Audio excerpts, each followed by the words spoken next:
একটা ছোট্ট শহরের করিমগঞ্জে রুসি নামে এক সুন্দরী মেয়ে থাকত। বিয়ে হয়েছে বেশ কয়েক বছর, কিন্তু তার আসল ভালোবাসা ছিল তার ফোন আর কন্টেন্ট। রুসি সকালে উঠেই প্রথমে স্বামীর দিকে না তাকিয়ে ক্যামেরার দিকে তাকাতো। গুড মর্নিং গাইজ, আজকে আমি দেখাবো আমার ডেইলি রুটিন। স্বামী পাশে বসে বলতো, রুসি চা। রুসি বলতো, একটু দাঁড়াও, লাইভে আছি। দিন যায়, রাত যায়, রুসি সব সময় ফোন হাতে দাঁড়িয়ে ভিডিও বানায়।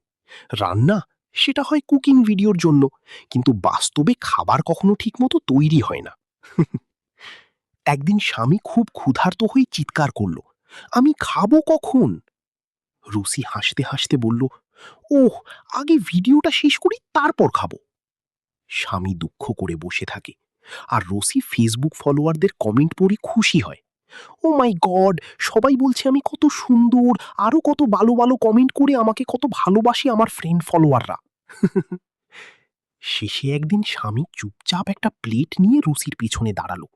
Please give me some food. Video viral, সবাই কমেন্ট করলো, রুসি তুমি তোমার স্বামীকে বাঁচাও। সেদিন থেকে রুসি একটু হলেও বুঝলো, ফলোয়ার আছে ঠিকই, কিন্তু পাশে থাকা মানুষটাকেও একটু সময় দিতে হয়, রাইট?